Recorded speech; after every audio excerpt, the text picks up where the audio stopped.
Ils ont une douche avec un siège en cuir. Ils viennent à la radio en autobus. Ils donnent au Téléthon, mais ils ont un humour pourri.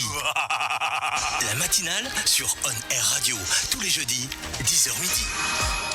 Et oui, c'est tous les jeudis, c'est 10h midi. Bonjour, bienvenue à vous si vous venez de nous rejoindre à l'instant, 10h02 minutes. On est ensemble jusqu'à 12h avec toute l'équipe de ce matin. Comment ça va, mon petit Max ? Ça va très bien, et toi ? Les vacances se sont bien passées ? Nickel. Ok. Et Willy, ça va ? Ah oui, magnifique. Bon, ce matin, on parlera de quoi ? Alors moi, Oui, bah... moi, je vais parler de la bande originale de Fight Club. Ah, Fight bien. Club, très bien. Bon. Et mon petit homme, bien sûr, tout va bien. Ça va. Donc ce matin, nous aurons les chroniques habituelles, bien évidemment, et puis un invité tout à l'heure. 10h30. Exactement. Et on parlera de quoi ? On va parler de vivre actif et de la journée de la diversité. Max, la chronique de Max. La chronique de Max. Max. Il est de retour parmi nous, il a fait la synthèse de la semaine et on va se marrer. C'est Max. Et oui, bien sûr, on va, comme tous les jeudis, on va commencer avec la juste audience. Vous savez, le fameux jeu qui vous énerve à chaque fois. Donc on va commencer avec The Voice Kids. C'était mardi soir, c'était la finale d'ailleurs sur TF1. Est-ce que sans vous, ça fait 3 millions d'eux ? Je suis déjà énervé là, tu vois. Ouais, ça m'étonne pas. 3 je vais millions dire de... moins. Moins. Non, je dirais la juste audience. Moins. Et oui. Bah, je le connais, c'est ça, 3 voilà. millions d'eux. Je c'est savais bien ça. qu'il allait nous la mettre à l'envers. Ensuite, un gars, une fille au pluriel, c'était lundi soir sur TF1. Est-ce que sans vous, ça fait 2,5 millions ? Oui, j'ai vu ça. Ça consiste en quoi ? C'est Bah, qu'ils ont J'ai rejoué. pas Ah regardé. oui, ils ont refait comme C'est ça. c'est un peu comme les inconnus, ouais. Ah ouais. Ouais, mais alors bon, j'ai trouvé ça assez bizarre de ne pas voir, à vrai dire, du jardin. Et... Bah comme d'hab. Ils l'ont mis juste après d'ailleurs. hein. Ouais, c'est vrai. Donc, Comment tu dis ? 2,5 millions. 2,5 millions. Moins. Allez, je dirais la juste audience. Non, moi je suis pessimiste, moins. Je vais dire moi aussi. Non, c'est plus 3,3 millions. Alors que pas mal. pourtant, c'est pas terrible et ça a marché. Bah, c'est ça. Après, ça a peut-être intrigué aussi les personnes. hein. Ouais, c'est sur le titre, hein, je pense. Ouais, il y a C'est ça bizarre aussi, cette je pense. habitude qu'ils ont là de refaire, à faire des sketchs Ouais. comme les inconnus qu'ils avaient fait avec d'autres Ouais, personnes. ouais. Je pense qu'ils savent que sur le moment ça a marché parce que c'est la nostalgie. Puis Ouais. les gens se rendent compte que c'est pas si ouf. Ouais, mais c'est ça, donc au début. autant pas le faire, quoi, parce que si on se rend compte Ah bah que oui, mais c'est tant pas qu'ils font de ouf. l'audimat et gagnent de l'argent. Ouais. Donc, bon. Bon, il y avait aussi L'amour est dans le pré lundi soir, je sais pas si t'as regardé Manu cette Ah, fois-ci. non, j'ai pas regardé lundi soir. Sur Exceptionnellement. M6, est-ce que ça fait 3,5 millions ? Bah, je dirais ouais. Plus. Ouais, non, je dirais. Ouais. Ah, c'est une nouvelle saison, c'est le début d'une nouvelle saison. Ouais, plus, ça marche bien ça. Ouais. Bah non, c'est à juste audience 3,5 millions. Mais c'est bien déjà, c'est bien. Ouais, c'est pas mal aussi. C'est pas mal quand même. On met surtout que Voice Kids, je veux pas dire. Ouais, mais bon. c'est pareil. Il hein. semblait que ça marchait mieux quand même. Il y a beaucoup d'enfants en France. Hein, donc. Oui, ça Il y c'est a ça vrai. aussi. Dimanche soir sur Arte, il y avait le film Hit, vous savez, avec Robert De Niro et Ah Al bah, Pacino. Ah, vous avez évidemment, parlé de je la parlais de la bande-annonce. bande originale. En plus. Il y a pas si longtemps.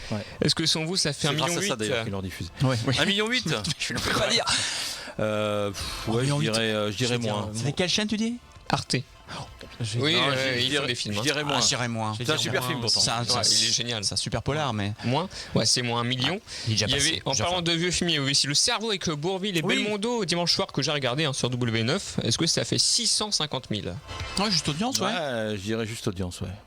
Juste audience. Non, c'est plus 950 000. Ah bah bien. bravo, bah, c'est bien. Bah, c'est Tu vois, bien. C'est bien. Mais c'est bien qu'ils repassent des trucs comme ça, parce que justement, ça en diffuse de moins en moins. Et enfin, quelque chose qu'on a vu 50 fois, Meurtre à Cognac sur France 3 samedi soir. Est-ce que ça fait 3,4 millions ? Là, j'ai vu qu'il y avait Mais ils ont tout fait, Meurtre à Pont-l'Abbé et tout. Non, ils ont tout fait. hein. Non mais là j'ai vu qu'il y avait une Meurtre à avant-première Pont-l'Abbé. au cinéma la vendredi, c'est l'énigme de la marée ou un truc comme ça là, t'as pas vu là ? Ah non, j'ai pas vu. C'est un espèce de truc encore, un meurtre dans l'eau. Mais là. il se passe des trucs ah, terribles ici, Chez quoi. nous ouais. Ah. Alors comment tu dis ? 3,4 millions sur 3 millions France 3. 4. 3 bon. millions 4. Ah, mais oui, mais c'est vrai que c'est un. Ah, oui, mais c'est un polar. Ça marche, hein, C'est ça sur la marche. 3. Ah, ça marche bien, ça en général. Bon, Ouais, ouais, je dirais plus, allez.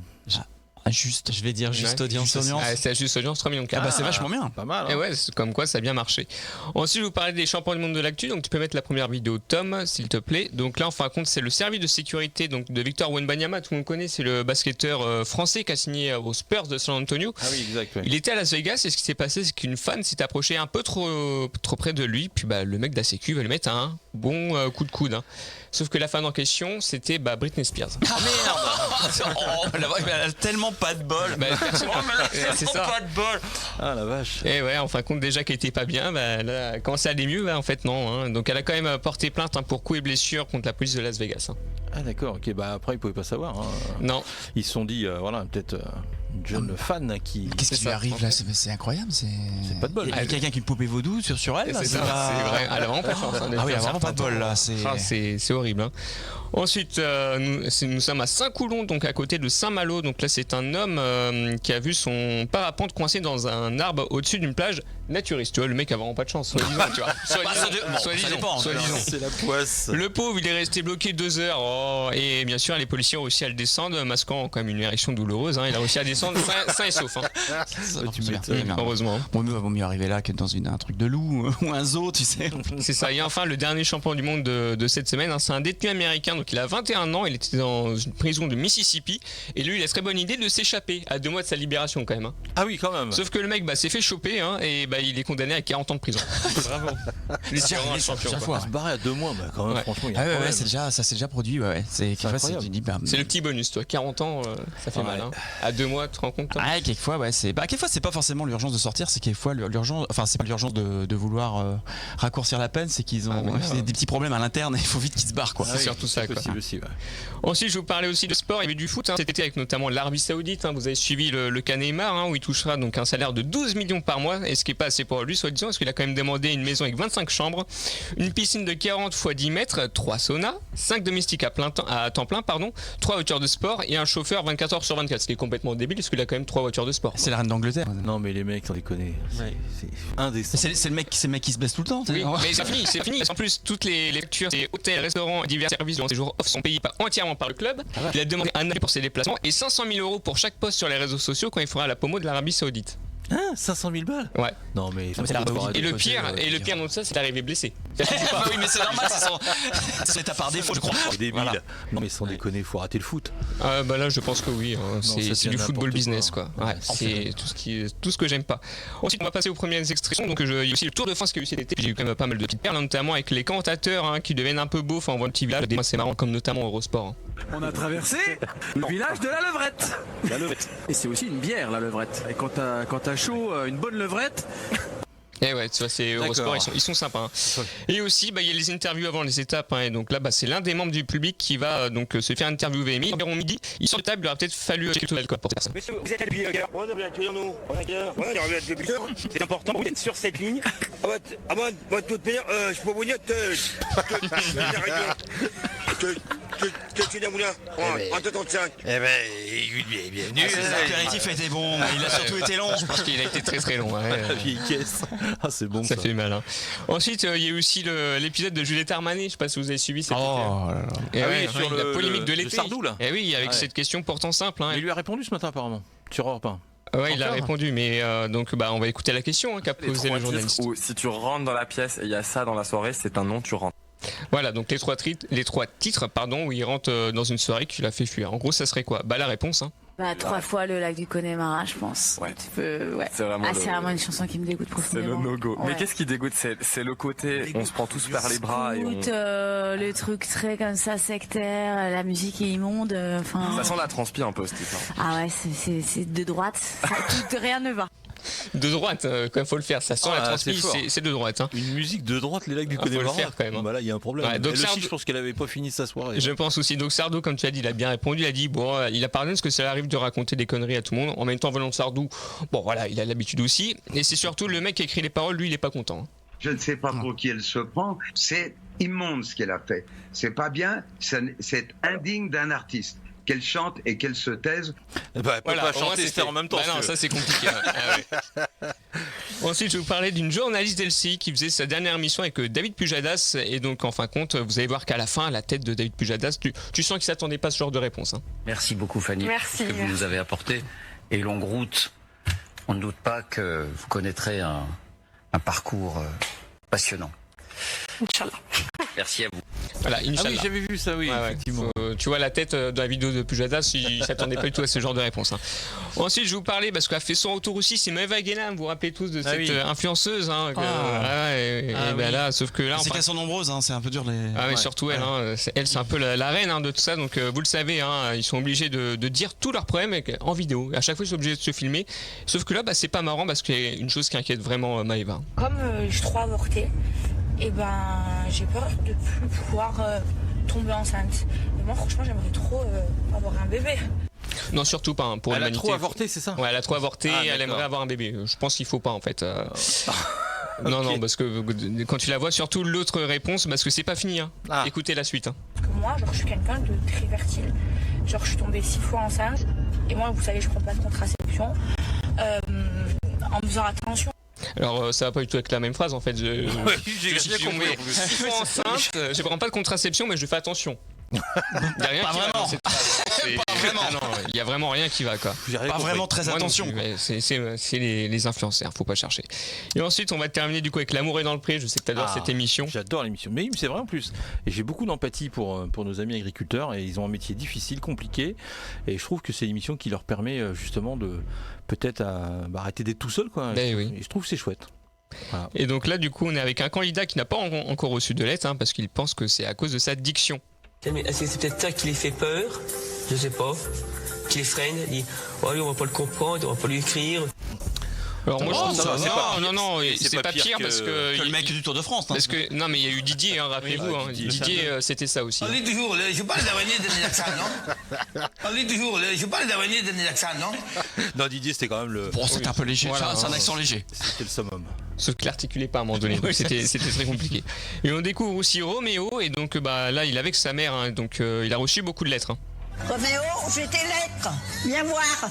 Dis donc, t'auras de quoi lire, hein? Dis donc, j'en ai une bande. Tu vas mettre à maman, hein?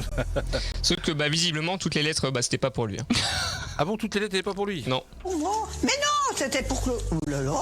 Je pensais que les deux sont pour toi. Oh non, mais c'est pour mon petit mari. Il y avait des lettres pour sa mère? Ouais, tu vois, comme quoi, c'est un truc de fou. Ah, fort. Et d'ailleurs, dans une de ses lettres, il est tombé sur un truc qui l'a bien fait rire. Dans ta lettre, t'avais fait une formule, que t'avais un trou à remplir. Ouais, c'est bien beau aussi, un trou à remplir. Ah d'accord. Ouais, c'est la classe. Ouais. Et donc après ces belles paroles, il a fait un speed dating pour rencontrer Corentine. Et donc là, la petite réaction après le rendez-vous. Mais bon, elle a pas dit non à un nom catégorique. Ça confirme plutôt un peu mon coup de cœur. Bon, c'est mignon, c'est comme son petit coup de cœur. Sauf que 2 minutes après, Corentine est revenue dessus parce qu'elle devait se faire inviter. Sauf que en fait, ça le fait pas. Non. Moi, je suis super heureuse de t'avoir rencontré. Ça pas matché. Voilà. Ouais, c'est-à-dire que le pauvre s'est fait larguer avant. Je t'aime bien, mais c'est dommage. Je t'aime bien, mais du coup, non, on fera pas affaire parce que ça va pas le faire. Quoi. Voilà. It's go time! Checkpoint. Strap yourself in because we're set up, switched on and ready to go. L'actualité du jeu vidéo présentée par Tom. Ça commence! Et c'est le retour de l'actualité du jeu vidéo. Il y a des bonnes nouvelles, beaucoup de nouvelles, pas de nouvelles. Ça se passe comment cette semaine? Je vais commencer par les mauvaises nouvelles. Ah merde! Tu as bien raison. L'inflation. Alors c'est le PlayStation Plus qui augmente ses prix sur toutes ses formules, la formule essentielle, extra et premium. Donc ça passera de 60 à 72 € pour la formule essentielle. Pour l'extra, on passe de 100 à 126 et la formule premium qui vous permet d'accéder à tous les jeux classiques PlayStation, aux jeux qui sont offerts entre guillemets tous les mois, le jeu en ligne, le cloud avec plus de stockage, etc. Ça coûtera 152 € plutôt que 120 €. C'est par an? C'est par an. C'est par an, tu me rassures. C'est parce que par mois, je pense que ça va piquer un peu. Tu payes sur 10 ans. Quoi. Ouais, c'est ça. Ah non, mais il y a tellement de trucs d'abonnement maintenant, c'est. Ouais. 30 balles, c'est quand même 30 balles. Ça pour fait mal au jeunes, cul. Ça fait quand même un petit peu bobo. Ça fait un petit peu bobo quand même, c'est clair. Oui, 30 balles. Ouais. Mais bon, c'est comme ça. Mais je comprends après. Tout augmente. L'électricité et tout. Tous les abonnements de streaming augmentent de toute façon, même des plateformes de vidéo. Oui, c'est vrai. Rien n'y échappe. Faux. Ça reste quand même moins cher que la formule Ultimate du Game Pass. Enfin, ça s'appelle pas Ultimate, je crois. C'est ça. Si, c'est ça. Mais après, le Game Pass a beaucoup plus de jeux, beaucoup plus de choses que le PS Plus, même s'il y a quand même de la concurrence entre les deux maintenant, ce qui n'était pas le cas avant. Ils essayent de mettre en place, pour compenser un peu ça, ils essayent de mettre en place des rewards, des choses en plus. Par exemple, le Game Pass, c'est tout bête, mais le Game Pass, il a proposé, là en ce moment, il propose la possibilité d'avoir accès à tous les personnages inédits exclus d'Overwatch 2. Donc ça permet de les avoir sans acheter des Battle Pass dans Overwatch 2. Donc voilà, c'est des petits bonus qu'ils essayent. C'est un peu la pilule comme ça, quoi. Bon, après, si tu joues pas Overwatch, tu t'en fous. Ouais. Je ne joue pas Overwatch. Voilà. Ça tombe bien. Donc je sais pas si l'augmentation effective, si jamais vous voulez vous abonner et que c'est pas encore le cas, dépêchez-vous, hein, il y a aujourd'hui, parce que demain ça change. Et maintenant je vais vous parler d'un autre jeu que j'ai vu passer parce que j'ai revu Robocop ce week-end. Ah oui. Et il y a un jeu Robocop qui va sortir, ça s'appelle Rock City. Le film que t'as revu ? C'est le film, oui, que j'ai vu. Mais où ça ? Où ça ? Non, mais où ça ? Non, mais chez un cousin américain qui te l'a envoyé. Non, parce que je désespère de le revoir. Ah bah si, moi je l'ai vu. Il doit être sur. Il n'y a pas de plateforme. Si. Mais je suis pas abonné à toutes les plateformes, mon petit. Je crois que c'est sur Amazon Prime. Bah voilà, je suis pas Amazon Prime. Voilà, j'avais envie de revoir ce film. Voilà, c'est bon. Bref. C'est les systèmes de location. Sur PlayStation, justement, ils ont tout un catalogue de films et tu as Robocop et tu peux le relouer. Donc le jeu devait sortir en septembre, mais il est reporté au 2 novembre. Alors c'est pas un AAA, c'est développé par un développeur qui est pas spécialement connu, qui s'appelle Théion, et c'est édité par Nacon, que vous connaissez peut-être parce qu'ils font aussi des périphériques gaming, des manettes souvent, et tout un tas de choses. C'est un studio polonais qui développe le jeu. Il était déjà à l'œuvre sur l'adaptation d'un autre robot emblématique des années 80. Terminator. Exactement. Oui, c'est vrai qu'ils ont fait Terminator Resistance. Ouais. Il y a quand même une belle ambiance. Après, ils ont bien reconstruit l'atmosphère, mais après, effectivement, c'est pas du AAA. Donc... Puis c'est Nacon, quoi. Nacon, c'est pas non plus. En ce moment, ils ont une petite étiquette quand même de ça. Ils font pas mal de sorties. C'est jamais terrible, quoi. Voilà. Mais peut-être ça peut être une bonne surprise, quoi. Voilà, si vous êtes fan du film de Paul Verhoeven, vous serez servi. Puis il y a aussi ce jeu fait à destination des fans, puisque ça fait le lien entre Robocop 2 et 3. Donc il y a peut-être un intérêt scénaristique. Bon. Après, Robocop 2 et 3, c'est pas aussi bien que le 1, mais... le 2 est bien. Enfin, moi, j'avais bien aimé le 2, franchement. Je me rappelle pas trop. Le 2, j'ai bien aimé. C'est scénarisé par Frank Miller, qui était... scénariste et puis dessinateur de bande dessinée qui a fait Dark Knight notamment, qui était plutôt bien et bien dans la lignée du premier avec plein de bonnes idées et tout. Bon, les effets spéciaux ont vraiment vieilli, mais c'était vraiment cool. Oui. Quand tu regardes même le premier Terminator, ça a bien vieilli aussi. Ça restait une bonne suite. Bon après, moi je m'en suis arrêté là, quoi. Si tu veux, c'est un peu compliqué par la suite. Donc ça sortira le 2 novembre. Vous aurez dedans, comme dans plein de shooters, une vingtaine d'armes, ce qui est pas énorme non plus. Des améliorations de compétences cybernétiques. Ne vous attendez pas à du cyberpunk. Il y aura des phases d'enquête, des interrogatoires et des choix moraux. Donc ça c'est intéressant puisque forcément c'est un peu le sujet du film. Oui. Est-ce que vous serez un bon flic ou pas ? Sachant qu'il y a beaucoup de ménage à faire dans la ville de Robocop.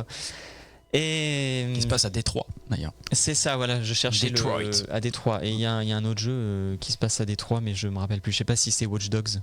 Non, c'est Chicago. C'est pas Détroit Become Human, tout simplement. Ah oui, Détroit Become Human, exactement, voilà, de nos chers développeurs Quantic Dream.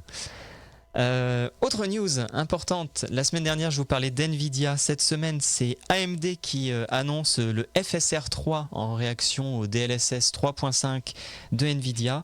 Donc je le rappelle, sans faire tout l'exposé que j'ai fait la semaine dernière, le FSR ou Fidelity FX Super Resolution 3, ce sera disponible début septembre et c'est une technologie de génération d'images et d'upscaling en temps réel via une IA, donc ça vous permet de jouer dans une résolution supérieure ou d'avoir une image, d'avoir une image aussi plus fluide, ce qui fait que plutôt que de jouer en 1080p 30 fps, vous pouvez vous retrouver en 2K 40, 50 en activant juste ce système-là.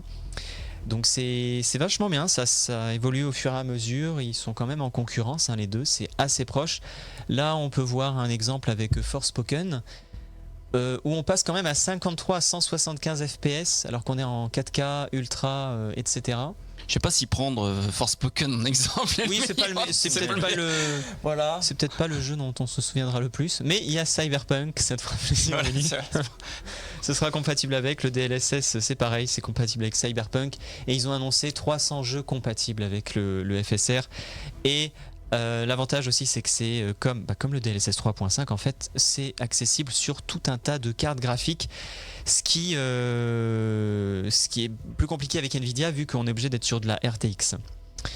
Alors AMD a fait cette annonce et en même temps ils ont annoncé de nouvelles cartes graphiques, la 7800 XT et la 7700 XT que vous pouvez voir sur le Twitch. Donc ils ont un parc de cartes graphiques assez conséquent chez AMD. Ils avaient déjà annoncé la 7600 qui n'était pas si convaincante. Et là, c'est au tour donc de leurs cartes graphiques qui vont concurrencer la RTX Un petit peu de retard ce matin sur Twitch. Oui, alors vous voyez pas, mais moi j'ai le. C'est que il y a un décalage avec le live. Alors la 7700 XT et la 7800 XT, en fait, c'est des concurrents des milieux de gamme de chez Nvidia. Donc la 4060 Ti 16 Go et la 4070, ça fait beaucoup de. Ça fait beaucoup de noms compliqués. Tu auras bientôt 10 ventilateurs sur ta carte. Exactement. C'est vrai qu'à chaque fois, ils ajoutent 300 € de plus et puis tu as un ventilateur en plus. Ah bah c'est génial. Machin, l'été, ça te rafraîchira directement. Et ça consomme aussi. Ouais. Alors vous pouvez voir, c'est la deuxième en partant de la droite et la troisième en partant de la droite. Elles coûteront respectivement 489 € et 549 €. Alors là, la fourchette de prix est différente parce qu'encore une fois, entre les prix américains et les prix européens, ça change. Et comme différentes marques vont les proposer en dehors des Founders Edition, bah, ça peut vraiment fluctuer, mais voilà un ordre d'idée. Donc quand même, quand vous voyez la 7900 XTX, qui est l'équivalent de la 4090 Ti, si je dis pas de bêtises, oui, c'est ça, ouais. Bon, ça commence à faire mal, hein, 24 gigabits de VRAM. Le prix fait mal aussi, naturellement. Voilà. Elle a 1500 balles, la 4090 actuellement. Ouais. Voilà. Oui, voilà, c'est quand même une grosse différence de prix. Hein. Sachant que tu joues à pas grand chose avec, hein, puisque les jeux sont. Voilà, qui peut faire le plus peut faire le moins, hein, tu me diras. Mais ça fait même pas tourner le nouvel écran G9 de chez Odyssey de Samsung, hein, qui est en 8K, donc ça suffit pas. Donc, tu vois, t'as mis 1500 balles, si t'achètes l'écran en plus, tu regardes que la moitié de l'écran. Ah bah voilà, c'est ça. Faut mettre AS Elite, lol. Comme quoi, il y a beaucoup de progrès à faire. Ouais. Alors, les 7700 et les 7800, c'est beaucoup plus modeste et je pense que beaucoup de gens vont s'orienter vers ces cartes graphiques parce que beaucoup ont été déçus de la 7600. Il faut savoir que ces cartes sont à destination du gaming en 1440p en 2K. Donc voilà, c'est plus la norme aujourd'hui, même si bon, comme beaucoup de joueurs comme moi, comme vous, très certainement, vous jouez encore en 1080p sur le PC et c'est largement suffisant. À en croire AMD, leur nouvelle carte serait sur des jeux en 1440p en ultra à plus de 60 fps, ce serait jusqu'à 31% plus efficace que les cartes concurrentes Nvidia dont je parlais tout à l'heure, donc la 4060 Ti. Et ils ont testé ça sur Modern Warfare 2 et Cyberpunk sans même activer le FSR. Donc à voir, sachant que le DLSS, même s'ils sont assez proches, pour la technologie d'IA, le DLSS est légèrement meilleur. Nvidia a une force de frappe quand même assez intéressante là-dessus. Mais bon, après, rapport qualité-prix, les AMD sont très bien aujourd'hui quand vous voulez faire vraiment que du gaming. Si vous voulez streamer, si vous faites du montage à côté, là, Nvidia sera plus judicieux. Mais voilà, puis encore une fois, oui, on a eu un gros son. Je sais pas ce qui s'est passé. Il y a eu une chute à l'arrière. Il y a le son de designer derrière qui fait des bruitages. Jean-Michel Bruitage. Donc voilà, et puis naturellement les cartes graphiques des anciennes générations baissent de prix, donc comme tu le disais Manu, comme tu le dis souvent, c'est le moment ou jamais d'acheter les cartes graphiques, puisque peut-être qu'il va y avoir une augmentation dans les semaines à venir. C'est possible, parce que je lisais encore il n'y a pas très longtemps qu'il y a toujours une problématique de composants qui revient actuellement, donc bon voilà, on peut être amené à se retrouver encore une fois avec une hausse des prix sur les cartes graphiques, donc peut-être le moment d'en profiter pour la changer juste avant Noël, et les prix sont quand même abordables, on peut avoir aujourd'hui une 3060 pour moins de 500 balles, bon ça vaut le coup, c'est pas des cartes qui vont vieillir dans les 2 ans qui arrivent, avant d'acheter une 4090 il y a un petit moment, et comme on le sait souvent, les fondeurs ils sortent des cartes avec des capacités et les jeux suivent à 5 ans, 6 ans derrière avant d'arriver au maximum de l'utilisation des capacités de la carte, donc on a encore un petit peu de temps devant nous, voilà, donc achetons. Et si vous en jetez une, venez nous voir, on les récupère par contre. Nous recyclons. C'est tout pour aujourd'hui. J'ai encore une news qui concerne Tomb Raider. Rapidement, je voulais saluer un jeu que j'ai fait en stream qui était vachement bien. C'est un niveau communautaire. Alors là, pour le coup, ça ne demande pas une carte graphique dans ces prix-là. C'est un niveau qui a été fait à partir d'un level editor de Tomb Raider, du Tomb Raider sorti dans les années 2000. Et en fait, le créateur Delka, qui est un français, s'est amusé à refaire Tomb Raider Legend, sorti en 2006, mais comme si le jeu était sorti en 1998-99, avec le gameplay des anciens Tomb Raider. Il a fait ça tout seul. Bien. Il a juste eu quelques bêta-testeurs, il a juste réutilisé les musiques de Tomb Raider Legend et les voix qui avaient été faites à l'époque, et il a refait tout le début du jeu à lui tout seul. Et franchement, c'était super sympa. Ce qu'il faut savoir, on le sait pas, mais c'est un peu comme chez Valve, les éditions de niveau avec l'éditeur de Tomb Raider, qui est le même outil que les développeurs ont utilisé pour faire les premiers jeux. C'est utilisé par la communauté et il y a des centaines, voire des milliers de niveaux Tomb Raider qui existent et qui sont encore créés aujourd'hui, alors que les jeux sont sortis maintenant, je parle des classiques, c'est sorti depuis plus de 20 ans. Donc voilà, c'est un peu une news underground, mais je voulais en parler parce qu'on trouve des projets un peu comme ça pour d'autres jeux. Et c'est rare qu'on parle de D-Make qui arrivent à sortir, parce que souvent c'est des projets qui voient jamais le jour. Et je voulais aussi parler de ça puisque du côté de Tomb Raider, on a aussi des nouveautés avec Lara Croft qui fait son retour dans Call of Duty. Je vous parlais de Nicki Minaj la dernière fois. Bon, là c'était la raclette, maintenant c'est la raclette. La raclette. La raclette. 3. Alors pourquoi elle fait son retour, Lara Croft ? Eh bien parce que très probablement qu'il y aura un nouveau jeu annoncé dans les mois à venir. Mois, années, on ne sait pas trop. Mais ils préparent le terrain. Ils avaient déjà fait un partenariat avec Fortnite.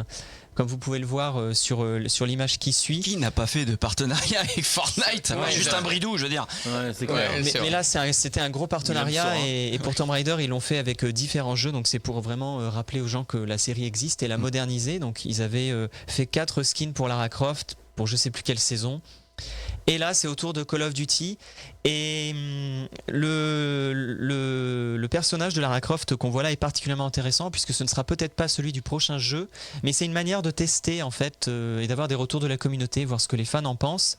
Et en fait, ils appellent ça la Lara unifiée, puisque au fur et à mesure de la série, il y a eu différentes visions de Lara Croft, différentes tenues, différentes personnalités.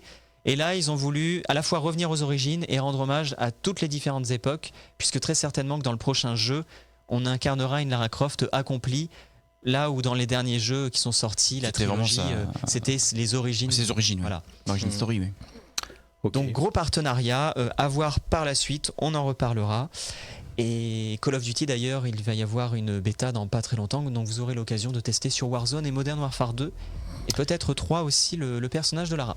Avec le petit savon. Eh oui. Le petit savon, l'affiche, donc c'est l'affiche du film tout simplement qui est reprise sur la bande originale. Derrière, on voit nos protagonistes principaux, le narrateur, Edward Norton et Tyler Durden incarné par Brad Pitt. Film sorti en 1999. Donc je me suis dit que comme la semaine dernière, on a parlé, on avait diffusé Where Is My Mind des Pixies. C'était bien de parler aussi de cette bande originale. Une bande originale qui a été composée intégralement par les Dust Brothers. Donc en 1999. Alors qui sont les Dust Brothers ? C'est un duo de producteurs musicaux-américains qui est composé de Michael Simpson et de John King. Ils sont DJ et producteurs, surtout producteurs d'ailleurs. Ils sont surtout connus en fait pour leur travail dans l'industrie musicale, notamment pour leur contribution à la musique électronique, au hip-hop et la production d'albums emblématiques des Beastie Boys, des Hanson, de Linkin Park, des Rolling Stones. Mais un de leurs projets les plus célèbres est la production de l'album Odelay en 96 de Beck, qui a reçu un immense succès critique et commercial. Leur style de production novateur, mélangeant des éléments électroniques, hip-hop, rock et expérimentaux, a contribué à façonner le son distinctif, je vais y arriver, de cet album. J'en postillonne, mon Dieu. C'est un peu leur projet indépendant le plus connu, parce qu'on va dire qu'à part la production, c'est quasiment même le seul de ce qu'ils ont fait. Il y a quand même une petite anecdote, c'est parce que à l'époque, les Dust Brothers, il y avait 2 groupes qui s'appelaient Dust Brothers. Donc il y a eu un procès. Donc nos Dust Brothers actuels ont fait un procès aux autres Dust Brothers qui n'ont pas eu d'autre choix que de changer de nom et qui sont devenus les Chemical Brothers, qu'on connaît également puisqu'en remontant dans les premiers EP de The Prodigy dont on parlait aussi la semaine dernière, il y avait les Dust Brothers, mais c'est pas cela, c'est bien les Chemical Brothers qui ont contribué et qui ont bossé avec Prodigy tout au départ. Alors Fight Club, de quoi ça parle et par qui c'est fait?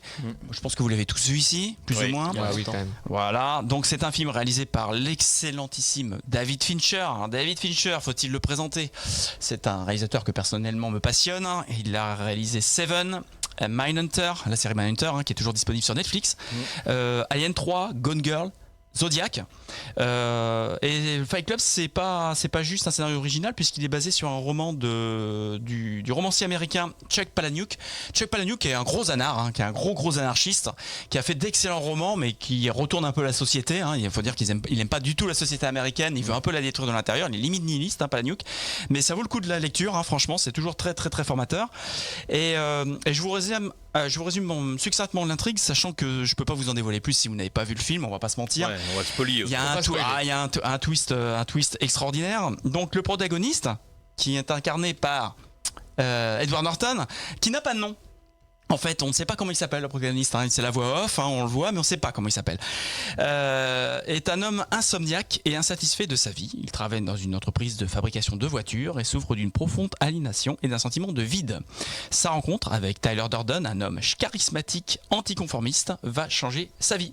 Les deux hommes forment un fight club clandestin, une fraternité secrète, où les hommes se battent violemment pour échapper à l'ennui et à la monotonie de leur existence. Cependant, le Fight Club évolue rapidement en quelque chose de plus radical, un mouvement anarchiste appelé le projet Chaos. Leur objectif est de détruire la société de consommation et de réveiller les gens de leur apathie. Et je vous propose d'écouter tout de suite la première piste, Who is Tyler Durden?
Ça fait un peu Chemical Brothers, ça fait un peu certains titres qui peuvent ressembler des fois à ça. Alors la particularité de cette bande originale, j'y repensais comme ça, c'est pour ça que je voulais vous la présenter ce matin, c'est qu'on a 16 morceaux, aucun n'est chanté.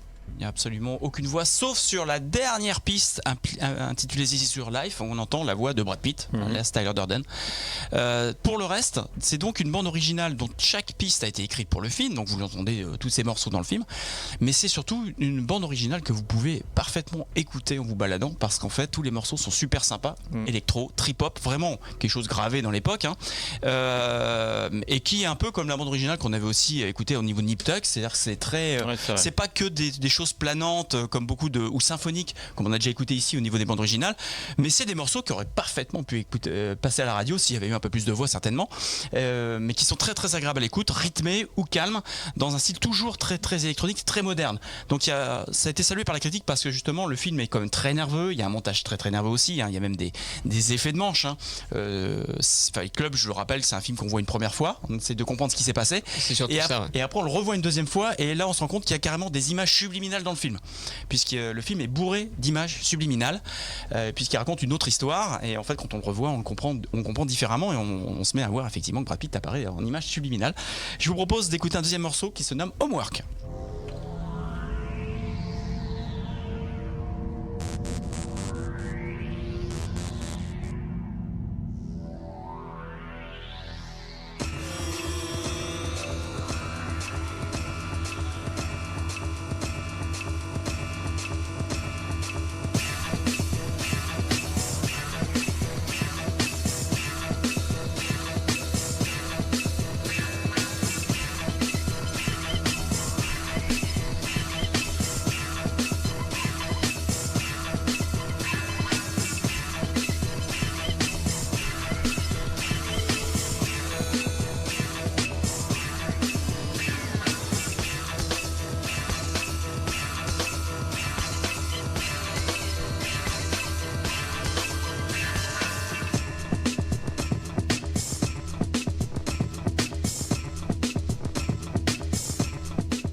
David Fincher, il a pas son pareil un peu dans ses premiers films pour essayer de faire des twists un peu finaux. Hein. C'est vrai que quand on voit Fight Club et qu'on a vu Seven, on se dit ah oui quand même le gars c'est un peu le spécialiste des révélations finales et des choses un peu particulières avec des ambiances.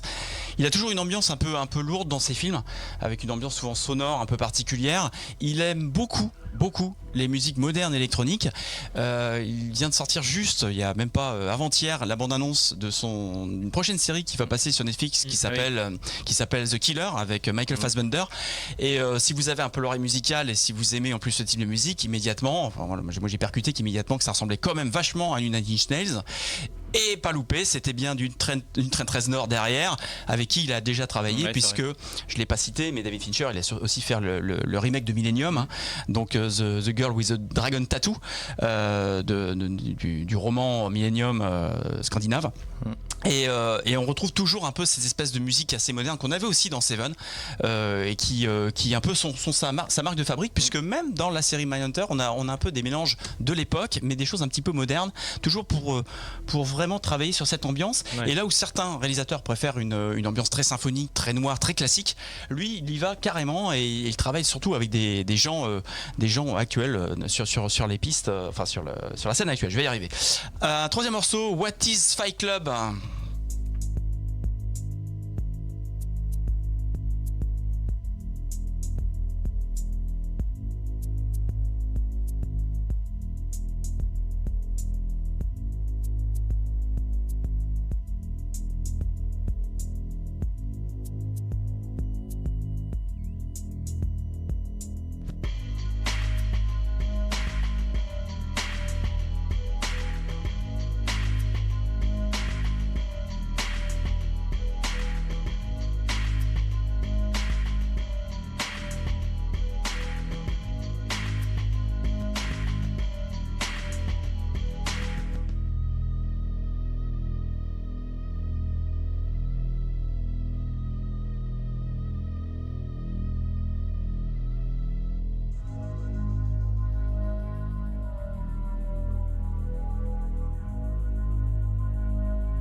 La plus connue, hein, utilisée, réutilisée dans des documentaires, dans plein de trucs. Complètement. Il y a eu des films comme ça qui ont été. C'est clair. Alors, Fight Club, ça n'a pas marché. Hein. On va pas se mentir. C'est pas fou.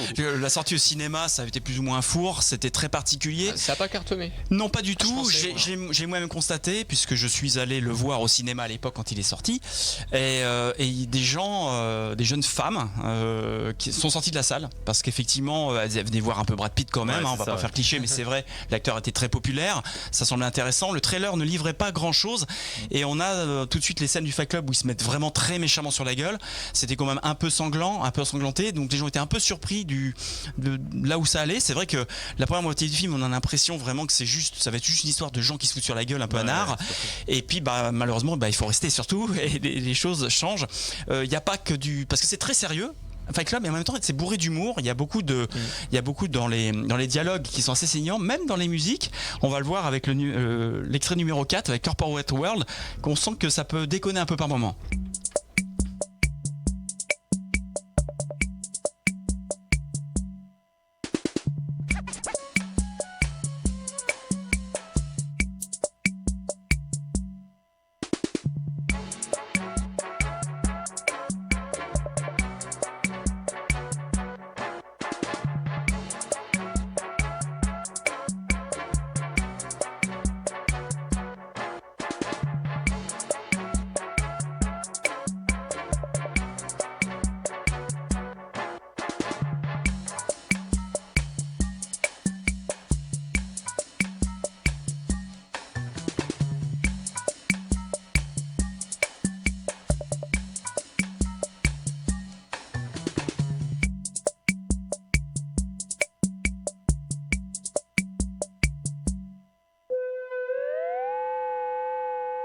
Des TR-808 qui tournent derrière des totons. Toujours des musiques décalées par rapport à la scène, évidemment. Parce que souvent, c'est quand ils se mettent sur la tronche. Voilà, Edward Norton, par exemple, était tellement dépressif, il dort tellement mal qu'il se retrouve, qu'on lui conseille de rencontrer des gens. Du coup, je vous rappelle qu'il s'inscrit quand même à un club de gens, d'hommes qui sont fait opérer à cause des cancers des testicules. Il fait croire que lui-même a été victime et il se retrouve à enlacer Bob, incarné par Meatloaf à l'époque, cette espèce de gros gars qui a carrément des seins, quoi, et il devient son meilleur pote. Et on a des scènes comme ça complètement décalées où le gars est juste content qu'on s'occupe un peu de lui et fait croire qu'il a eu le cancer des testicules. Et il se passe plein de choses comme ça entre les dialogues, les scènes qui sont complètement décalées. Mais il n'y a pas que Brad Pitt et Edward Norton dedans, puisqu'il y a aussi Helena Bonham Carter qui joue le rôle de Marla, qui est un personnage un peu déjanté et un peu ambivalent. Et il y a justement un titre qui lui est consacré. C'est un des titres qu'on écoutera ce matin de cette excellente bande originale des Dust Brothers. C'est le titre Marla.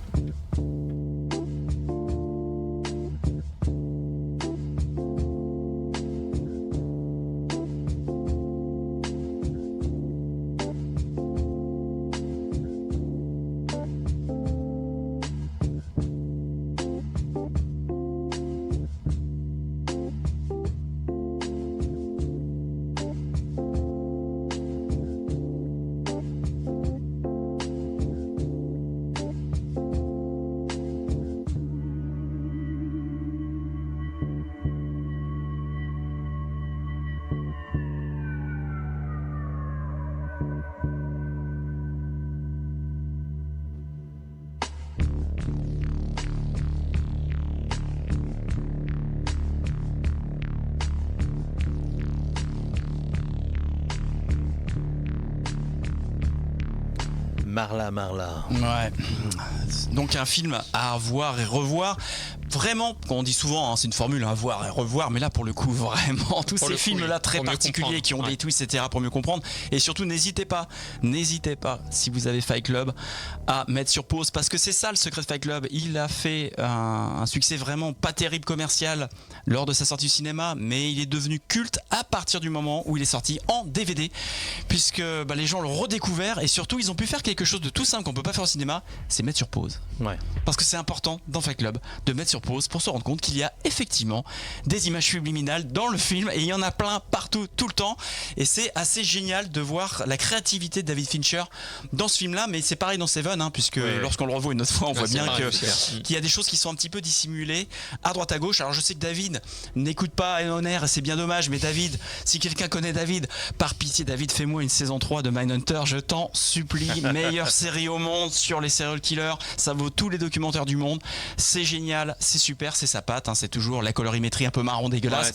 et on la reconnaît entre mille, mais un mec de talent, voilà, comme les Christopher Nolan, notre réalisateur, dont on est toujours content de voir le résultat et la production. Donc on va attendre The Killer sur Netflix pour voir ce que ça donne. Pourquoi pas, on sait jamais, peut-être que ça arrivera un jour. Rien que pour la bande originale d'un mois de Trent Reznor, je sais. C'est top, c'est pop musique, c'est tout de suite, c'est maintenant, c'est Tom, et on va parler de qui cette semaine? Je vais commencer par Stromae, on en a parlé la semaine dernière, c'est vrai. Puisqu'il a réédité Racine Carrée. Exactement. Et cette semaine, nouveau record, c'est marrant que ça intervienne quasiment en même temps. Après sa mort. Voilà, c'est ça. Oh la vache. Ça y est, la rumeur est lancée. C'est parti. Il a dépassé le milliard de streams pour Papa Outé sur YouTube. Ouais. Donc voilà, c'est le deuxième chanteur francophone à réaliser cet exploit après Indila pour Dernière Danse. Deux musiques sorties à peu près à la même époque, je crois que c'était la même année, 2013. Non, Indila, ça devait être l'année d'après. Ça doit être un an. Ne pas confondre avec En Papa Outé. Parce oui, que En Papa Outé. Voilà, mon père disait toujours ça en voiture quand il disait va te faire En Papa Outé. Mais on sait jamais, mais tu connais le sens des paroles de la musique? Bah papa, t'es où Papa Outé, c'est ça, non? Et bah ça vient de En Papa Outé, justement. Ah d'accord, ok. Parce que ça parle justement d'un père absent qui allait voir ailleurs, en fait. D'accord. Et la musique est vraiment très très bien écrite, comme la plupart des choses qu'écrit Stromae. Tu vois. Et voilà, ça parle de ça, un morceau qui était vraiment... naze, pourri. Non, super bien, pardon. Désolé, super, génial. Original en tout cas. Quand il est sorti, c'était très original. Maintenant, franchement, c'était pas dans la tendance musicale du moment en tout cas quand il est sorti, donc c'était très particulier. Ouais, il a vraiment eu cet impact à ce moment-là. Puis vraiment au niveau des paroles, pour le coup, tu parlais de Fight Club, on va dire là, il y a une seconde lecture dans les morceaux de Stromae, et particulièrement celui-là. Il y en a d'autres dans Racine Carrée qui sont bien. Je pense à une musique qui s'appelle Cancer, qui parle du cancer. Ouais, c'est ça. Et quand on écoute la musique sur le moment, se dit putain, mais c'est un peu bizarre. Et enfin, en fait, faut la réécouter pour le coup pour comprendre. Mais sur pause. Mais sur pause. Ah mais non. Voilà. Non, mais des fois c'est vrai que c'est les musiques comme ça, c'est bon. Mais celle-là, elle rentre un peu dans la tête quand même, hein, cette mélodie. Oui. Hein Oui, bah en fait, je lisais il y a pas longtemps un message de Phineas qui parlait de Bad Guy de Billie Eilish et il disait quand ils avaient fait la musique que finalement ce qui reste en tête dans Bad Guy, c'est pas la performance vocale de Billie Eilish, c'est cette espèce de synthé qui revient. Oui. Chez Stromae c'est pareil en fait, avec son premier single Alors on danse, c'est exactement la même chose, c'est ce petit morceau de synthé extrêmement répétitif qui nous reste en tête et c'est ce qui a fait vraiment le succès du morceau, on peut dire, le fait qu'il reste en tête en tout cas. Maintenant, changement de radical, je vais vous parler de l'émission Drag Race France. Ah oui, sacré changement. Hein. Ah, tu m'étonnes. Moi, j'en ai regardé 5 minutes, je me suis barré. Alors, pour ma part, j'ai pas regardé la saison, juste des extraits. C'est un ami qui m'en a parlé. Je me suis intéressé à l'émission et j'ai vu des vidéos, notamment de Le Monde, qui parlaient du phénomène Drag Race. Et j'ai trouvé que toute l'histoire de l'émission, mais aussi du drag, était vraiment très intéressante. Et comme on parlait de Vivre Actif tout à l'heure avec la journée de la diversité et qu'il y avait la question des LGBT+, je me suis dit, tiens, ça pourrait faire un lien intéressant. Donc, on va parler de Drag Race. C'était la finale samedi dernier. La personne qui a gagné, c'était Keyona. Donc ils ont emporté le concept des États-Unis. Oui, avec, c'est ça. Exactement. Avec RuPaul. Oui, mais RuPaul, c'est autre chose. Je trouve que autant la saison, enfin l'émission américaine a un sens parce que c'est RuPaul, parce que c'est historique. Autant là, je trouve que c'est quand même un énorme cliché. Je trouve pas ça. Enfin voilà, après c'est mon avis. Hein, je trouve pas ça très sain, quoi. Tu vois, pour l'instant, c'est trop cliché, quoi. Trop cliché. Après, c'est les reproches que les gens ont aussi envers RuPaul aux États-Unis, hein, parce que c'est lui qui est quand même derrière la marque aussi et qui étend le concept. J'y reviendrai parce que c'est cette image un peu lissée justement du mouvement drag. Mais après, oui, peut-être que le fait de le mettre dans un autre pays, je sais pas. J'ai trouvé que c'était cliché, même au-delà du cliché, quoi. Ça rendait pas service au drag queen, c'était un peu risible, quoi, tu vois, et un peu côté ridicule des fois. Ça c'est le côté spectacle, je pense. Chaud des drag queens. Autant que tu vas les voir chez Michou, tu te marres, c'est sympa, tu vois, elles sont dans un environnement qui leur convient et qui va pour ça.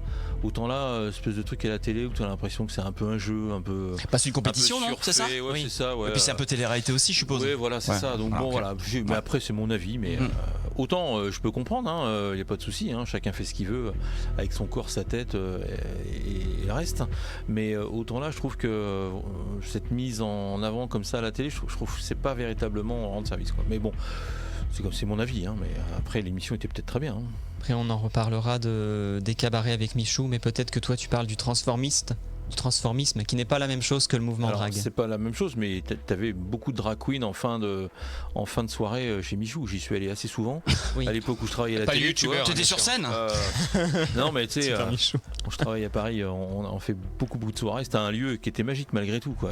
Il y avait du transformisme, mais il y avait également des drag queens. Voilà. Et t'allais au Queen, la boîte de nuit, le Queen, pour le coup, je veux dire, j'y allais aussi assez souvent. C'était un client fidèle, il a ses cartes de fidélité. J'étais videur au fucking Blue Boys, moi. Donc, c'est pour vous pouvez ça. venir tous, les gars, je vous prends tous. Là. Et les Fight Club, je l'ai vu 10 000 fois. Moi. Donc c'est Keyona qui a gagné l'aventure. Elle avait eu les meilleurs scores quasiment à toutes les émissions. Je crois que c'était un sans faute à chaque fois, donc sans surprise, elle a gagné. Alors la finale a été diffusée, je l'ai dit, samedi dernier, c'était entre 22h45 et minuit 15. Et selon Médiamétrie, ça a attiré 684 000 téléspectateurs. 7,6 part d'audience, ce qui est faible. Mais vu le thème de l'émission, ça peut se comprendre aussi. C'est sur quelle chaîne, par contre ? C'était sur France Télé, ça, non ? Ouais. France Télé ? D'accord, ok. C'est ça. Ouais, c'est France 2 qui a choisi de reprendre le concept effectivement américain. D'accord. Alors Drag Race, ça existe depuis 2009 aux États-Unis, comme tu le disais, Manu. C'est avec notamment la figure de RuPaul, d'où le nom RuPaul's Drag Race, qui était connu déjà dans les années 80 avec certains tubes. Vraiment une grande figure aux États-Unis. Et ça a été étendu progressivement au reste du monde assez récemment. On trouve l'émission au Royaume-Uni, au Canada, en Australie, en Espagne, ça cartonne pas mal, en Italie et bientôt en Inde, en Belgique, en Allemagne, en Corée du Sud. Donc vraiment dans le monde entier, on dirait pas comme ça, mais voilà. Et nous en France, on l'a actuellement. Mais le drag, qu'est-ce que c'est ? Qu'est-ce que ça veut dire ? Alors déjà, est-ce que vous avez une idée de ce que ça veut dire, drag? Enfin, ça vient de dragster, avoir le feu au cul, non? C'est ça? Non. Non, merde. C'est pas ça. Non, je sais pas. Je sais pas. Non, drague,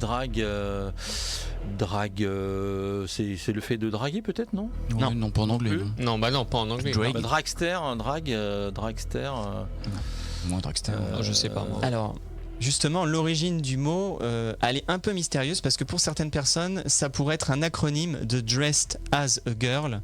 Le DR de Dressed et A de As et G de Girl, donc habillé comme une fille, comme une femme. D'accord. Mais en anglais, le verbe to drag, ça veut dire laisser traîner. Et ce serait une référence en fait au fait de faire laisser traîner sa robe.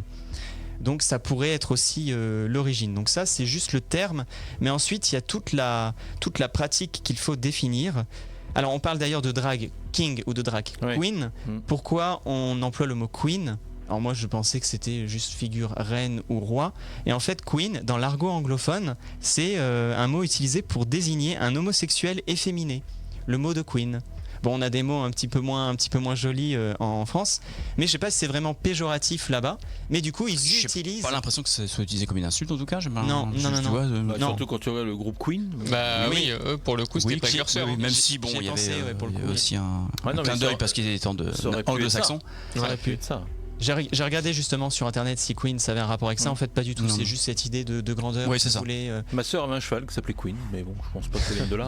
Il y a Dr. Queen aussi. Mais... Peut-être, je sais pas. Et ses filles. Hein. Ah oui. Ouais. Non, c'est vrai. Bon, c'est une bonne question en tous les cas, c'est une bonne réponse. Donc voilà l'origine du terme. Alors le drag aujourd'hui, c'est le nom donné à une performance quasi théâtrale qui utilise le vêtement, le maquillage, la coiffure et l'expression scénique pour jouer un genre de façon volontairement exagérée, extravagante. Donc la féminité quand on incarne, quand on est une drag queen, ou la masculinité quand on est un drag king. Mais il y a aussi d'autres formes d'expression de genre qu'on retrouve aujourd'hui. Le drag, à la base, c'est une démarche politique. Pendant longtemps, l'homosexualité et le travestissement s'étaient interdits. Et dès la fin du 19e, des hommes et des femmes se réunissaient dans des bals, notamment à Harlem, à New York, et ils s'habillaient comme bon leur semblait, à l'abri des regards de la société. Avant que la pratique se structure et rencontre un véritable succès dans les cabarets, comme tu le disais, aux alentours des années 60, c'était là vraiment l'apogée à ce moment-là de cette pratique, de sa popularisation. Et là, on a commencé à voir apparaître des transformistes. Ce qui est autre chose que des drag queens. Et je vais juste faire une petite parenthèse. Avant le 19e et le 20e siècle, si on remonte plus loin, au 17e siècle, on pourrait voir se dessiner l'origine des drag queens et des drag kings. Pourquoi ? Parce que les femmes, dans le théâtre shakespearien, elles n'avaient pas le droit de monter sur scène. Oui. Donc du coup, c'est les hommes qui faisaient les rôles de femmes. Au Japon, c'est pareil. C'est vrai, mais au Japon, oui, c'est pareil. Donc les hommes devaient se grimer en femmes et c'était considéré parfaitement normal, cette pratique. Parce que voilà, c'était les mœurs de l'époque. Donc ça pourrait être une origine de la chose. Si je reviens au 20e siècle, dans les années 60, donc on voit apparaître à ce moment-là des transformistes dans les cabarets. Et c'est une pratique artistique qui consistait à s'habiller et se maquiller à la perfection pour imiter des personnes connues. Et c'est en ça que ça se différencie des drags, parce que être un personnage drag, c'est créer son propre personnage. Il n'y a pas d'imitation. Oui, ça évolue. Il peut y avoir des références. Ouais, ça évolue. Mais en ça, ils tiennent vraiment à différencier la chose. Alors aussi, chose importante à savoir, car on pourrait faire la confusion, il ne faut pas confondre les drag kings ou les drag queens avec les transgenres. C'est pas la même chose, être transgenre et être drag. Pas confondre glisser dans la piscine et pisser dans la glycine. Voilà, c'est ça. C'est vrai qu'il y en a un, c'est quelque chose qui a du spectacle, c'est du show du spectacle, là où l'autre non. Voilà. Être transgenre, c'est ne pas se ressentir du même genre que celui qui nous a été attribué à la naissance, donc ça relève de l'intime, alors que le drag, c'est une question de show, donc c'est du spectacle, c'est de la créativité. Distinction, intimité, créativité. Aussi, petite rime, aussi tous les drags ne sont pas nécessairement des hommes gays, on trouve aussi des hommes hétérosexuels, des femmes hétérosexuelles, ou même des transgenres.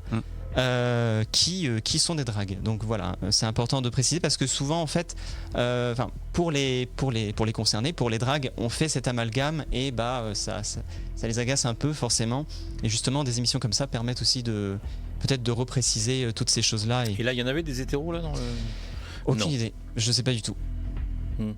Je sais pas. Après, ils le disent pas forcément vu que c'est vu que c'est intime. Donc le drag, c'est avant tout une pratique souterraine avant de devenir un phénomène télé. Au milieu du XXe siècle, les agressions homophobes étaient courantes, même venant de la police, comme c'était interdit, forcément, même la police pouvait agresser les gens. Et le 28 juin 1969, à New York, un bar gay, le Stonewall Inn, il y a eu dans ce bar, il y a eu une descente de police qui a viré à l'émeute et ça a mené à plusieurs arrestations. Et les années suivantes, dans plusieurs grandes villes américaines, des manifestants ont commémoré les émeutes de Stonewall et ça a été en fait la première Gay Pride, la première marche de fierté. Donc c'est pas né comme ça. Pourquoi il y a eu ça ? Parce qu'il y a eu des émeutes, donc c'est un mouvement vraiment politique et fort. Et c'est à ce moment-là que les drags sont devenus des symboles de liberté. Parce qu'en incarnant des figures exagérées, l'idée c'était de provoquer, de faire évoluer les consciences dans une société où les questions de l'homosexualité, du travestissement, du genre on n'en parle même pas, mais aussi plus tard du VIH, c'était forcément des choses taboues. Et il y avait forcément les ordres religieux qui posaient problème puisque leurs paroles étaient complètement en décalage avec la réalité. Et il y a eu des mouvements drag très populaires qui sont apparus, comme les sœurs de la perpétuelle indulgence, donc c'était des drag queens grimées en sœurs. Et c'était une tournée en dérision totale, la parole religieuse. Donc vous imaginez. Ça c'est une grosse succès aux États-Unis, ça. Pas bon là. Le Vatican n'a pas trop aimé. On n'est pas bon là.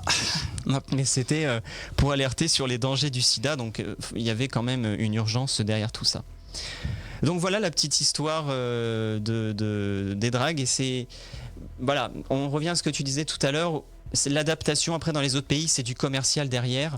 Et pour les dragues qui ne représentent pas du tout forcément ce qu'on voit dans l'émission de télé, c'est très important de rappeler à quel point c'est un mouvement très engagé et qu'il y a toute une histoire derrière. Voilà, et peut-être que ça crée des décalages aussi en fonction des pays, puisque culturellement, à part effectivement de voir à Paris ou dans certains shows, certains cabarets, je suis désolé, tu viens par ici, les cabarets, on peut pas dire que tu t'en es beaucoup et que culturellement tu as l'habitude de ça. Donc forcément, c'est peut-être ça aussi qui crée le décalage finalement. Que le pire, c'est en Arabie Saoudite. Oui, voilà, je pense. Mais je pense que quand tu es culturellement, c'est très important. Et puis tu as des figures comme RuPaul qui sont très connues, ça passe d'enfer là quand tu exportes. Quelquefois tu dis tiens, c'est curieux d'avoir ça à la télévision, parce que finalement on n'a pas beaucoup de cabarets, on voit très peu quand tu n'habites pas dans des grandes, où tu as des shows ou dans des cabarets parisiens.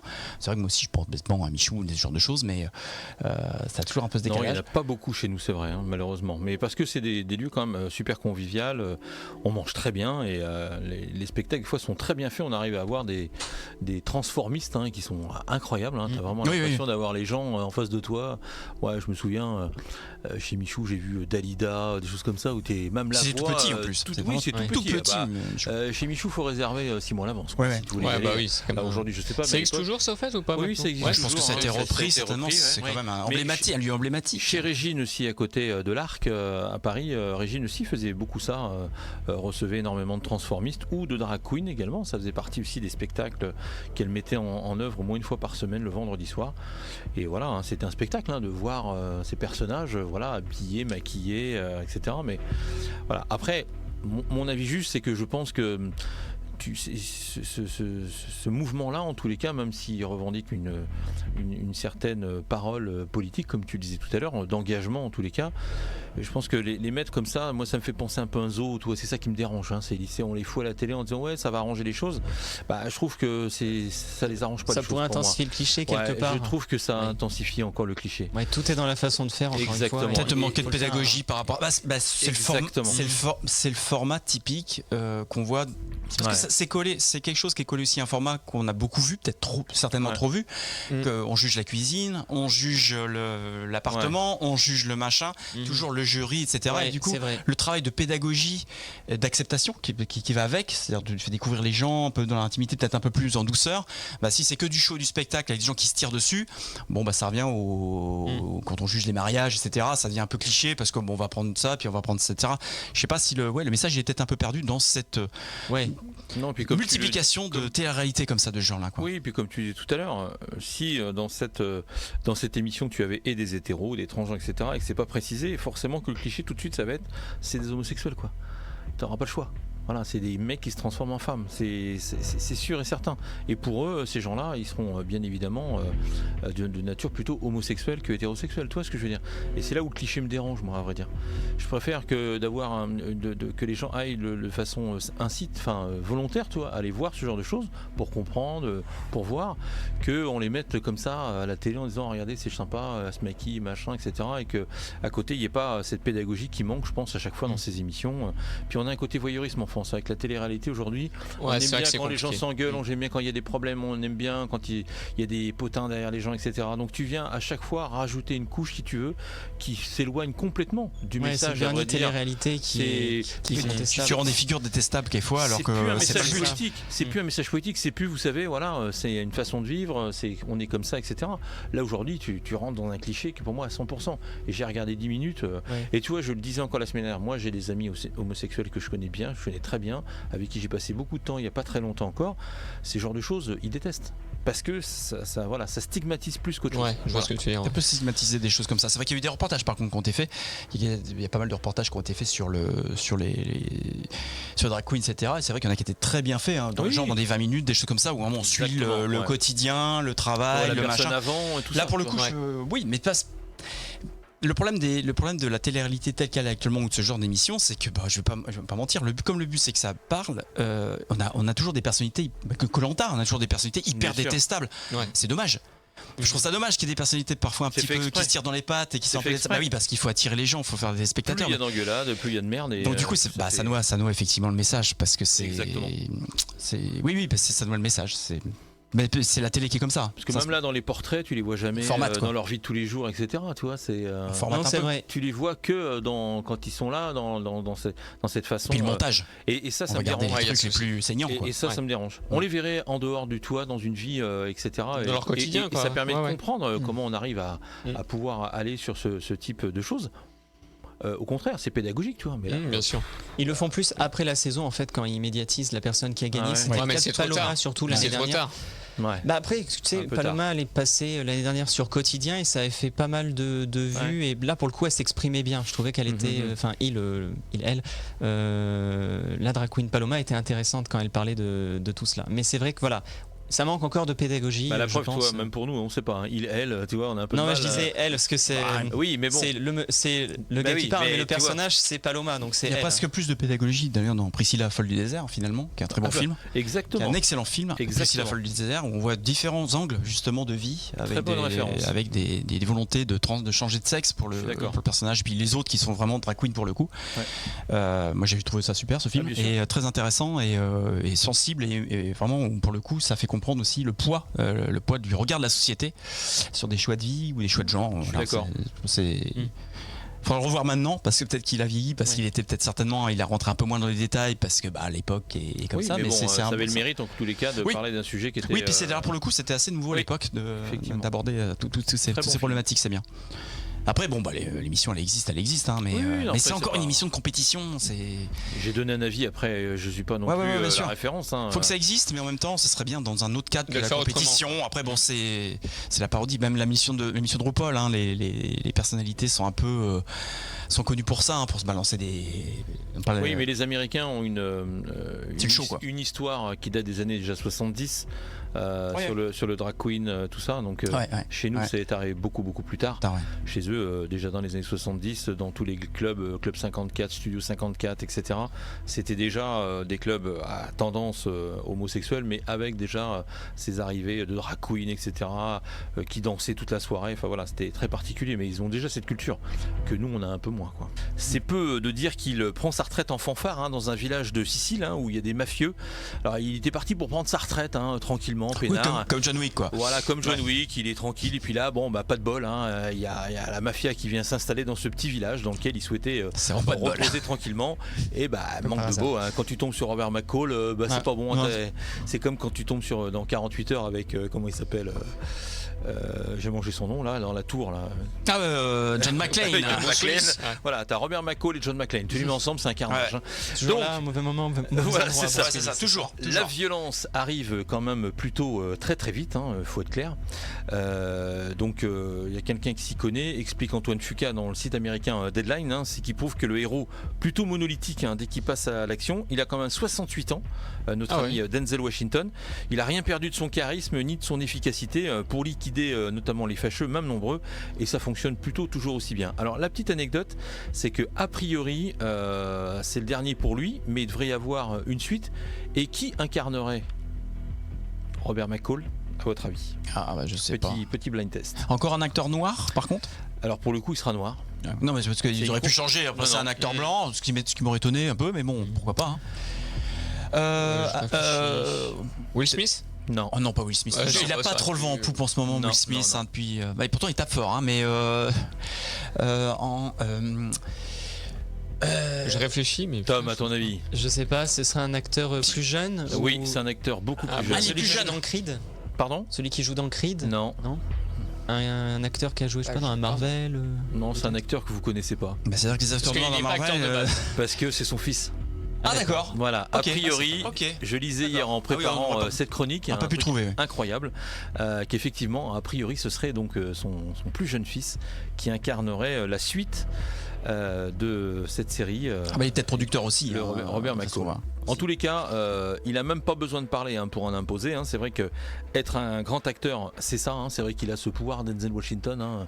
Quand tu le vois assis sur une chaise, rien que ses yeux. Et d'ailleurs, quand vous allez voir, on va vous passer juste après le teaser. Voilà, la première séquence, on le voit, il est assis. Bon, tu sens, c'est Denzel Washington, quoi. Tout de suite, il impose, quoi. Ça impose un petit peu. Il a le pouvoir donc de fasciner un peu le spectateur, rien qu'en dépliant des serviettes en papier sur une table de café pour y poser sa tasse et sa théière. Je sais pas si vous avez vu dans le 2, il arrive au moment, il sort des toilettes et c'est un Russe qui est devant lui, qui est le mafieux de série.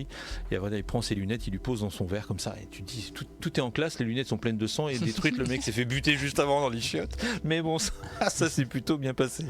En tous les cas, d'un seul regard, Denzel Washington distille un tel mélange de bienveillance pour ses amis et de brutalité larvée pour ses ennemis qu'on trépigne sur son siège en attendant qu'il défende ses premiers, qu'il liquide en tous les cas les premiers et les seconds grands couteaux qui vont arriver sur lui. Je vous propose tout de suite de découvrir la bande-annonce de ce nouvel opus. Une comédie romantique. Une comédie romantique, oui, avec Denzel Washington. Bon, c'est vrai que lui, il rigole pas trop. Dans le 1 et le 2, déjà, ça cogne pas mal, mais celui-ci, je pense, ça va être un peu l'apothéose de ce nouvel opus. Alors après, je vais vous parler d'un autre film qui est un genre complètement différent. J'ai découvert également cette semaine. S'appelle Hypnotique. Est-ce que vous avez entendu parler de ce film? Non. Alors, c'est l'une des histoires préférées de Robert Rodriguez. C'est un projet que le cinéaste porte depuis 20 ans et qu'il concrétise aujourd'hui avec notamment Ben Affleck en acteur numéro 1. Donc plein feu sur Hypnotique, c'est un thriller, un hommage à Hitchcock qu'il faut absolument aller voir au cinéma. Donc au-delà de sa dimension thriller policier et mental, dont certaines séquences évoquent notamment, on en parlait hier avec Tom, Inception. C'est vrai quand tu as regardé, tu m'as dit attends, on dirait Inception. Il y a une légère inspiration. Il y a également l'univers un peu étrange de Doctor Strange qui pourrait également venir par-dessus là-dessus. C'est plutôt sympa. Donc ça parle de cinéma, ça recèle une vraie dimension méta. C'est le long métrage qui voit un inspecteur enquêter sur des braquages mystérieux et découvrir un lien avec la disparition de sa fille. Ça utilise la manipulation mentale comme ressort scénaristique, donc l'hypnose tout simplement. Ouais. Et il y a cette idée de grand méchant, quelqu'un que le héros essaie de coincer mais qui n'arrête pas de modifier sa perception de la réalité avec des pouvoirs qui repoussent les limites de l'hypnose. C'est assez intriguant, je trouve. Je vous laisse regarder la bande-annonce. Robert Rodriguez revenir au cinéma, surtout parce qu'il avait vraiment fait une pause. Là, on pensait pas forcément qu'il allait revenir en faire un film. C'est clair, mais enfin, ça a l'air sympa quand même. Ouais, ça fait penser un peu à Inception. Oui, il y a des concepts comme ça, quoi. Par contre, alors ça n'a rien à voir avec les films en fait eux-mêmes. Vous avez pas remarqué que je trouve que les bandes-annonces sont de plus en plus longues. On en voit de plus en plus en fait. Exactement. Je sais pas si c'est pas un peu dangereux pour eux. Je faisais la réflexion il y a pas si longtemps avec je sais plus quel film. On dit à quelle fois on a l'impression de voir le film en totalité, quoi. Parce que des fois, tu as des bandes-annonces en plusieurs parties. Oui, puis on a des gros risques de révélation de choses. Voilà, c'est bizarre qu'ils fassent ça maintenant. Je pense surtout que le cinéma qui était un peu en déclin, faut pas se mentir, hein. Depuis Top Gun, ça revient un petit peu, etc. Mais avec le Covid, ça n'a pas aidé. Ouais, ça n'a pas aidé. Et je pense que souvent les bandes annonces, ils prenaient les 15 secondes les mieux, ils te les mettaient. Puis quand t'allais au film, t'avais quand même une certaine déception. Et je pense que maintenant, ils ont choisi effectivement d'en rajouter un peu plus de façon à montrer aux gens que voilà, le film, il est, enfin tout le film est bien, quoi. Il n'y a pas que. Oui, qu'il y a des choses à montrer. Extrait tout pourri. Ouais. Voilà. Et au bout de 3 minutes, on a vu le film, quoi. Ouais. Ok, voilà, c'est tout pour Popcorn Flix aujourd'hui. C'est tout pour la matinale en tous les cas, parce que c'est l'heure de nous quitter. 11h58. On va vous souhaiter une bonne fin de semaine, un bon week-end. N'oubliez pas ce week-end tous les programmes sur On Air Radio avec Martin Garrix, etc., etc. Et bientôt une nouvelle émission avec Tiesto. Avec Tiesto, exactement, pour la rentrée. Et nous, on se retrouve tout simplement jeudi prochain pour une nouvelle matinale. D'ici là, portez-vous bien. On vous souhaite de passer une bonne fin de journée en notre compagnie sur On Air Radio. Et vous pouvez nous écouter sur www.onradio.com ou sur Twitch, tout simplement. Ciao, bye bye. À la prochaine. Ciao. Bon week-end. Ciao.